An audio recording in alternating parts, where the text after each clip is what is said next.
E aí galera, tudo bem? Eu sou Renato Diniz e na aula de hoje o que a gente vai discutir é o que caracteriza um líder. Qual o conjunto de elementos, coisas, habilidades, atributos, características que determinam uma liderança eficaz. A primeira coisa que a gente faz quando a gente se questiona então quais são os elementos que constituem um líder é ir para o senso comum. É perguntar ao seu pai, à sua mãe, irmão, namorada, colega de trabalho, mentor, sobre o que significa ser um líder. E ao fazer essa busca pelo senso comum, a gente vai acabar encontrando respostas razoavelmente dentro de uma caixinha.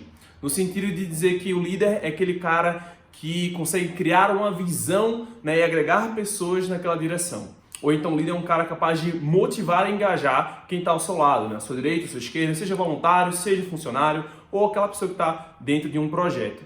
Ou ainda então o líder é um cara capaz de provocar mudanças. Ele vai trazer um processo novo, alguma coisa, ou até em nível de sociedade, vai sair de A para B. Essas respostas, elas todas têm o mesmo direcionamento. E é o nosso senso comum do que significa ser um líder. Uma coisa interessante sobre isso é o seguinte, que a gente até pensa que isso é uma coisa muito instintiva de resposta, mas todas elas advêm de uma única teoria de liderança, a teoria de liderança transformacional. E quando a gente para pra pensar nisso, a gente toma até um susto, Fala assim, peraí Renato, tu tá me dizendo então que todo o senso comum que se tem hoje de liderança advém de uma única teoria de liderança? Sim, isso é um problema. Para pensar um pouco, isso é um baita de um problema. Porque se a gente for olhar sobre a ótica da academia, existem pelo menos 6 a 7 outras teorias de liderança acadêmica, ao qual a gente pode aprender bastante, às quais a gente pode retirar recursos importantes do que seria ou do que constitui um grande líder, uma pessoa eficaz, uma pessoa que consegue de fato motivar e engajar as outras pessoas. Não somente esse conjunto de características que eu descrevi para vocês aí é o que compõe um líder eficaz, ou talvez não seja a melhor forma de descrever o que compõe um líder eficaz. Então, o primeiro passo, então, é compreender o que é essa teoria de liderança transformacional, Porque se a gente se baseia tanto, se o senso comum deriva tanto dessa teoria, a gente tem uma noção melhor do que ela representa ou do que ela constitui. A teoria de liderança transformacional foi desenvolvida pela primeira vez em 78 por John MacGregor Burns. Burns era um cientista político muito influente na época, e ele falou assim, vamos fazer uma revisão aqui bibliográfica de vários grandes líderes da nossa história. Gandhi, Abraham Lincoln, inclusive líderes maus, como Gengis Khan, Hitler, Mussolini, essa galera. E ele percebeu que existiam duas formas principais da gente motivar seres humanos, da gente provocar que um ser humano vá à ação, Essas duas formas seriam a transformacional e a transacional. Na forma transacional, que vem de uma transação, um líder faz com que um liderado, um voluntário, um funcionário, ele haja a partir de uma troca. O funcionário vai trabalhar para você porque você está oferecendo um salário para ele. Se você quer aumentar o engajamento dele, então dá uma troca melhor, dá um bônus salarial. Então, basicamente, você motiva alguém a partir de uma troca, uma transação. O funcionário, o voluntário, qualquer outro ser humano, ele vai ter algo a ganhar a partir de ser liderado por você. E daí que ocorrem, então, os processos. Basicamente, toda a literatura de gestão empresarial do século XX é baseada nisso aí. Como é que você motiva funcionários a partir do termo que a gente chama carrot and sticks, no inglês. Então, tipo de trocas. Você dá uma coisa a mais ali que ele deseja, ele vai fazer mais por você. A segunda forma de liderar, e essa seria a forma ultimate, a forma melhor de liderar, que é exatamente o que grandes líderes fazem, como Gandhi, essa galera, Martin Luther King, essa galera assim que consegue levar a outro nível de engajamento, liderar sociedades ou grandes empresas. É justamente a forma transformacional. No formato transformacional, o líder transforma o liderado. O engajamento deixa de ser algo transacional, a partir de uma troca, e passa a ser algo que o voluntário ou funcionário faça pelo líder porque ele admira. Ele olha para o líder e fala, nossa, esse cara é incrível, essa mulher é foda, eu preciso seguir essa pessoa. Ele vai fazer de bom grado. Dessa forma, o engajamento então ele dispara e o líder consegue fazer com que o funcionário, o voluntário, o seu liderado de forma genérica, ele atue de forma muito maior, o engajamento seja potencializado aí em N vezes do que seria de uma forma transacional. Os dois formatos de engajamento, eles não são excludentes. O MacGregor Burns ele dizia que não, você pode até liderar, você tem uma transação aí, você pode pagar um salário, funcionário, você tem os incentivos ali, mas a forma de engajamento master, a melhor forma de você engajar uma pessoa seria no formato transformacional, onde você iria inspirar essa pessoa e aí tem uma série de elementos como construir uma visão, como ser carismático e etc, etc. Essa teoria ela abrangeu muito, é uma das que mais influenciou o nosso formato de ver liderança hoje, porque de fato ela foi uma das que mais provocou a mudança no paradigma da literatura de liderança. Então, o estudo acadêmico de liderança, ele não começou na década de 70, ele começou na década de 30 e 40. Inclusive, até a compreensão, né, a busca pelo fenômeno de liderança é muito antiga. Eu vou chegar lá um pouquinho mais para frente. E por que a teoria transformacional ela virou senso comum hoje em dia, né, de uma certa forma? Tem mais de um elemento aí nessa história. Um deles é que ela veio no momento juntamente com a teoria carismática de Robert House. Robert House ele propôs a teoria carismática de liderança em 76, 2 anos antes, e que também foi bastante influente. E essas duas teorias, elas são bastante similares, é como se fossem duas perspectivas diferentes de um mesmo fenômeno, de um mesmo formato onde o fenômeno de liderança se desenrola. Então, elas juntas provocaram uma mudança muito abrangente no paradigma de liderança. E na década de 90 também, Bernard Bass, que é um dos maiores, né, foi porque ele já faleceu, ele foi um dos maiores pesquisadores de liderança, juntamente com Bruce Avolio, que foi um dos seus estudantes ali, também um dos seus pupilos também mais desenvolvidos.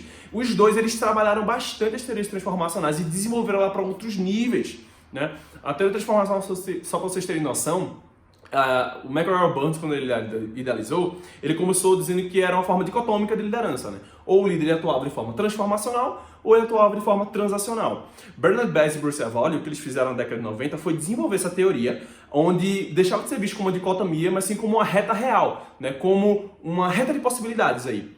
Onde a liderança, existia um meio termo ali, onde você podia trabalhar de forma transacional e transformacional. E depois, sucessivamente, desenvolveram para um plano cartesiano, onde então esses dois formatos de liderança eles são independentes. Então o líder pode executar de forma muito boa uma liderança transformacional e transacional. Ou ser muito bom em transacional e ser muito ruim em transformacional e vice-versa. E é o que Conner e Canungo, eles trabalham mais essa visão mais recente. Enfim, as teorias transformacionais elas evoluíram bastante, ao ponto de que se você examinar o mais influente e importante periódico de liderança que é existente, que é o Leadership Quarterly, quase 1/3 das pesquisas de desenvolvimento com cerca de liderança levam em conta as teorias transformacionais. Quase 1/3 desse periódico é de liderança transformacional. Então, assim, a teoria de liderança transformacional é muito importante. A gente vai abordar em futuras aulas. Eu acho que dá para fazer aí 1 hora inteira conversando só sobre a teoria de liderança transformacional. Ela é muito importante, vai ter sérios elementos que a gente pode aprender.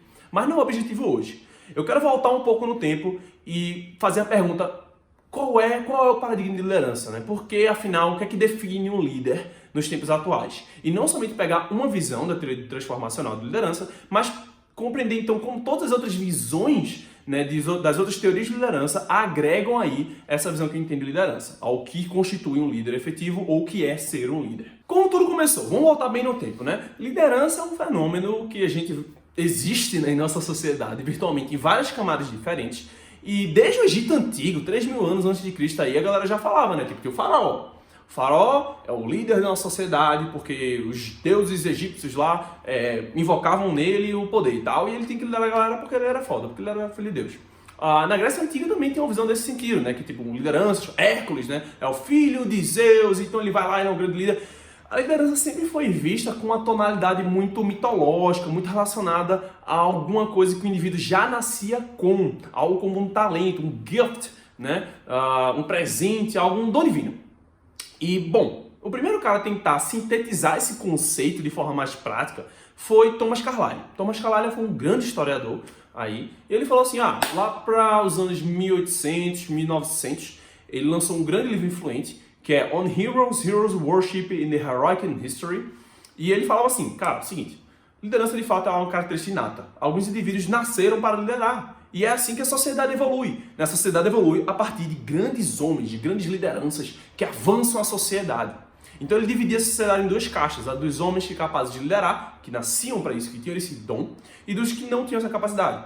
Ele fez um resumo bibliográfico aí de várias grandes personalidades, Gengis Khan, né? Essa galera todinha, Gandhi, tal. E detalhe, né? O nome da teoria dele é Teoria do Grande Homem, porque somente homens poderiam ser grandes e liderar. Mulheres estavam exclusas aí dessa teoria dele. Bom, o que é que rolou? Isso gerava 2 grandes problemas. Do ponto de vista acadêmico, né, a gente olhava e falava, tá, mas ele não dizia nada, ele não tinha uma metodologia, não seguiu a metodologia científica para testemunhar isso aí. Ele só apenas afirmava, resumia e plá, é isso aí. Um outro grande problema que se gerava era um contexto social. Né? Ou você pega um cara que diz assim, olha, a sociedade é dividida em 2 castas, as dos líderes e a dos não líderes. Meu amigo, isso gera um problema muito grave.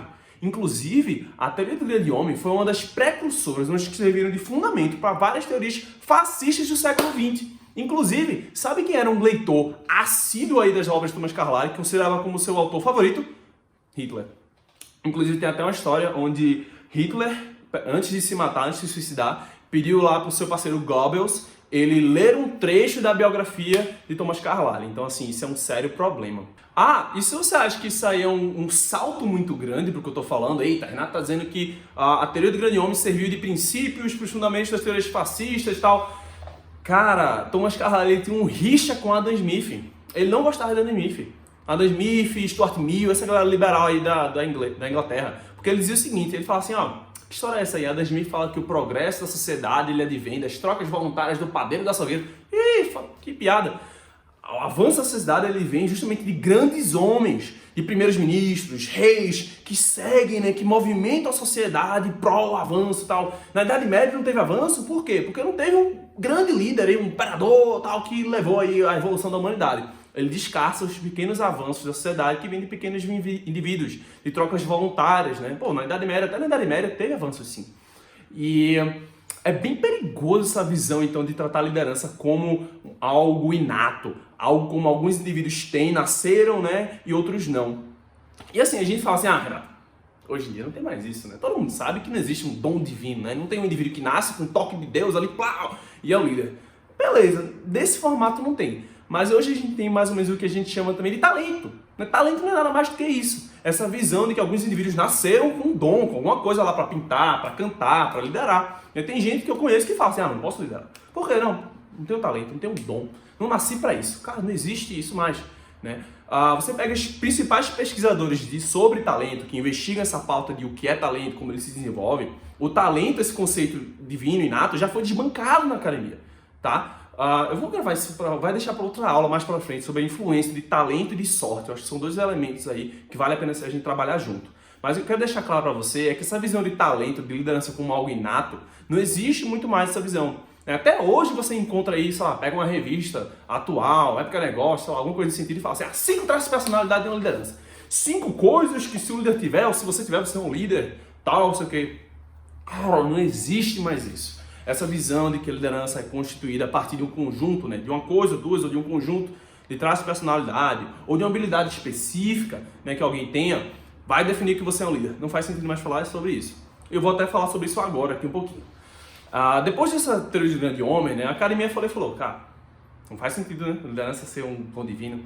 Mas, bom, liderança deve ser alguma coisa que está presente. Vamos fazer o seguinte, vamos fazer um mínimo de divisão comum. Pega uma pá de liderança, um pá de líder e não líder, procura um traço de personalidade, né, ou uma habilidade específica que todos tenham. Pronto, tá aí, a gente mata o que é a liderança. E aí basta só ensinar essa habilidade, ou basta ensinar esse traço de personalidade, ou modificar a personalidade da pessoa. Vamos lá. Então, várias pesquisas a partir da década de 30 foram propostas. Elas investigavam como a altura impactava na liderança. Teve pesquisas, por exemplo, de 11 pesquisas, 3 diziam que líderes tinham que ser altos, né? Pessoas altas tendiam a ser líderes. Ou pessoas gordas, eu acho que teve 2 pesquisas de 7 que falavam que pessoas mais gordas eles eram líderes mais eficazes, eles eram líderes em primeiro lugar. Então, vários traços físicos foram buscados aí para ver se encontrava algum determinador de liderança. Ou então traços de personalidade, sobre então o indivíduo ser introvertido ou extrovertido, qual que produz mais a capacidade de liderança. Ou, sei lá, criatividade, será que pessoas mais criativas eram líderes? Ou inteligência, QI, galera. QI foi estudado aí para ver se o QI era um predisor aí de liderança, né? Pessoas com maior QI eram mais líderes, ou até, quem sabe, pessoas com menor QI talvez fossem mais líderes, não sei. Foram investigadas de diferentes maneiras. Outra abordagem também foram as habilidades. Eles investigavam aí se pessoas com uma oratória melhor, uma retórica melhor, uma capacidade de inovação melhor, de promover a inovação dos outros, eles seriam melhores lideranças, eles atuariam melhor como líderes de forma mais eficaz. Ou até isso definiria a capacidade de ser líder em primeiro lugar. E aí, vê só o que aconteceu. Preste atenção nesse nome, que esse cara é muito importante. Rolf Stogner. Rolf Stogner ele foi um dos pesquisadores de liderança mais influentes do século XX. E ele chegou e falou, tem uma pá de estudo aí dizendo, né, investigando como traços de personalidade, ou habilidades, ou características físicas, elas definem a capacidade de liderança do indivíduo. Bom, vou fazer uma meta-análise. A meta-análise, então, é o estudo dos estudos, de uma certa forma. Né? Botando de forma bem simples, ele faz uma avaliação dos periódicos já existentes para ver se tem ali algum consenso científico, algum direcionamento mais graduado. Então ele fez a meta-análise com 142 estudos diferentes, tá? Que compreendiam as diferentes abordagens, tá? Metodológicas. Tinham alguns estudos, só para vocês terem noção um pouquinho da abordagem metodológica, que é uma coisa que não se fala muito, né, quando se fala de liderança. Então, tem estudo que era, por exemplo, a pesquisa. Pegar 50, 100 pessoas, jogava a pesquisa e falava, e aí, marca aí as traços de personalidade ou habilidades específicas de um líder. Tem outros estudos que era por opinião de uma pessoa influente. Então, tinha lá um suposto examinador, um pesquisador, que botava 50 pessoas numa sala para agir lá, sei lá, fazer uma atividade, um projeto, e ele ficava analisando, poxa, fulano ali que é líder, esse cara não é. Pega essa pessoa e analisa o perfil dela, né? Faz o traço da personalidade dela. Ou então também por votação, né? As próprias pessoas lá, mediante um projeto, votavam. Poxa, quem foi mais líder? Quem atuou como líder? Definia essas pessoas e aí faziam aí o traço de personalidade ou as habilidades que ela compreendia. Então, as mais diferentes metodologias foram investigadas. E aí o que Rolf Stogner chegou foi o seguinte. Então, ele revisou tudo, não tinha um conjunto de habilidades ou traços de personalidade específicos. Não tinha uma ou um conjunto delas que prediziam aí as capacidades de liderança do indivíduo. Não fazia sentido, então, você tratar a liderança como uma característica inata de alguém, uma habilidade ou um traço de personalidade, não, um padrão de físico de uma pessoa. Não faz sentido isso aí. E o que ele teorizou foi, então, que a liderança é muito mais algo comportamental. É um conjunto de atitudes que alguém executa, que alguém toma perante outros indivíduos, né? Esse estudo dele, galera, marcou um novo paradigma no estudo de liderança. A liderança deixou de ser vista como uma característica inata que alguns indivíduos poderiam ter e passou a ser vista então como algo comportamental, como um conjunto de comportamentos que um indivíduo executa perante outros indivíduos, ou que ele executa sobre si mesmo. Galera, isso eu não posso estressar o quão grande isso é. Faz sentido, para pensar um pouco agora, se eu falasse para vocês, não, liderança é um traço de personalidade ou uma habilidade específica, faria sentido ter curso de liderança? Não vão. Se eu encontrasse personalidade, eu rodava um teste e falasse assim, tu tem personalidade de liderança, parabéns pra você. E tu, se lascou. E se fosse uma habilidade, também não teria curso de liderança, teria curso de oratória, curso de retórica. E a liderança seria um subproduto aí dessa habilidade específica.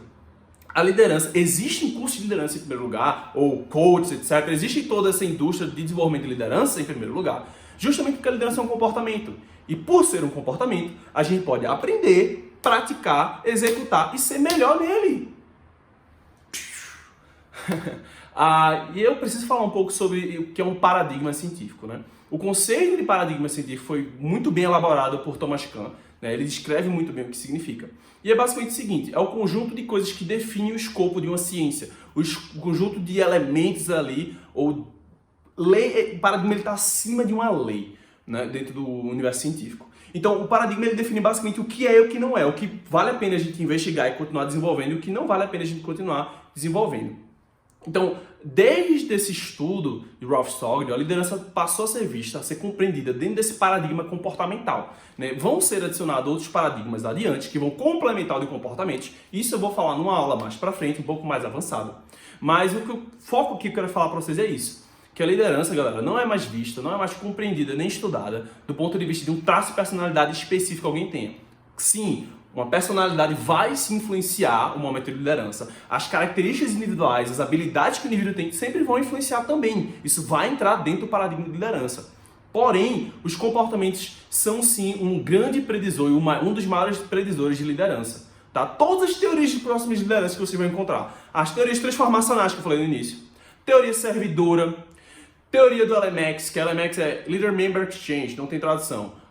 Teorias adaptativas.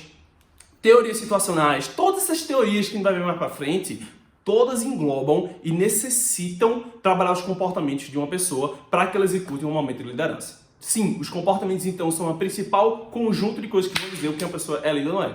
Então quando você encontrar alguém que fala assim, fulano é líder, você fala, por quê? Não, porque ele é muito criativo. Foda-se, não é porque ele é criativo. Ele executa comportamentos que o transformam, né, que ele executa comportamentos de liderança, ele executa comportamentos eficientes que o fazem ser um líder efetivo ou não. O último ponto que eu quero trabalhar na aula de hoje é o seguinte, essa ideia, esse paradigma de que a liderança é algo comportamental é muito importante. Vocês conseguirem amarrar a cabeça de vocês ao redor disso, porque significa que nem todo mundo consegue ser um líder eficiente o tempo inteiro. Por ser um comportamento, ninguém é líder, a pessoa atua como líder. Então, muitas vezes, você pode encontrar um indivíduo que seja um grande líder, tá? Ele pode ser um grande empresário, ele pode ser, por exemplo, um grande político, um jogador de futebol que consegue unir a equipe ali no estádio, durante o jogo, aquele jogo difícil, mas ele pode não ser um líder em outras situações. É um grande empresário, ele pode ser estratégico, motivar seus funcionários, mas ser um péssimo pai. Porque a liderança, ela vai acontecer, é um fenômeno que acontece nas mais diferentes camadas e mais diferentes níveis. Eu vou falar em uma aula futura sobre os níveis de abstração de liderança. Mas assim, um pai está liderando uma família, né, um filho, assim como um professor está liderando uma sala de aula, assim como você está ajudando um colega no trabalho de faculdade, também está liderando, um CEO está liderando a organização. Você pode atuar como um grande líder em algum desses momentos, né, caracterizando um momento de liderança, dado uma situação em um grupo de liderados definido. Mas você pode também ser um péssimo líder em outra situação, porque é um comportamento.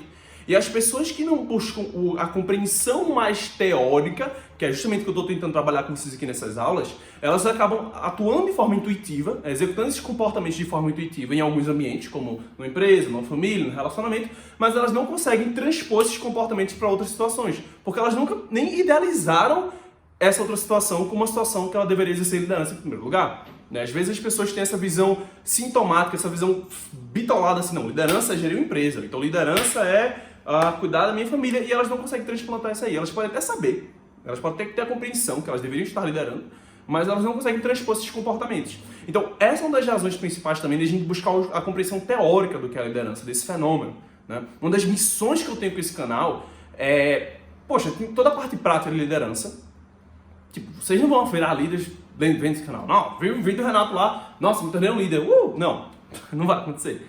Mas você buscar a compreensão teórica faz com que a gente consiga enxergar um pouco melhor aí a realidade. Né? Ou então pegar uma situação que eu não compreendo muito bem, qual foi o comportamento que eu executei errado? Ou qual é o comportamento que eu deveria estar executando? Né? Para qual direção mais ou menos eu deveria estar indo? Essa é a importância da compreensão teórica da liderança, que muitas pessoas não conseguem ter porque, não estuda, mas também não estuda porque está complexo. Né? Tipo, é a função aqui que eu estou fazendo. Eu estou pegando o conhecimento avançado. Isso que eu estou falando para vocês parece óbvio, é simples. Renato, resumir 10 minutos. Muito fácil. Apesar de não ter visto o vídeo, eu acho que eu levei um manualzinho ali. Rafael, porque também demora, né? Uns conteúdos, uns caralhados de livro de 600 páginas. Mas enfim, eu estou me destoando aqui. Então, para aula de hoje, eu quero que vocês compreendam isso aí, que o novo paradigma de liderança, novo assim, né, que foi instituído lá pela década de 70 e hoje já é um pouco mais avançado. Mas o paradigma de liderança principal que a gente tem hoje em dia é que a liderança é vista como um comportamento, tá? Que pessoas executam. Grandes líderes são grandes líderes porque eles executam um conjunto de comportamentos específicos no momento apropriado, né, na situação apropriada, sobre os liderados apropriados, que vai ser o tema da próxima aula aí, sobre basicamente qual é o paradigma de liderança atual. Então, espero que tenham gostado dessa aula, espero que não tenha ficado muito confuso, né, muito termo, muita coisa. Dá o like e dá aquela compartilhada aí, manda para aquele seu amigo que é um líder, aquela galera lá de empresa júnior, qualquer pessoa que você acha que possa interessar aí, aprender um pouco mais e se desenvolver como líder. Valeu, falou!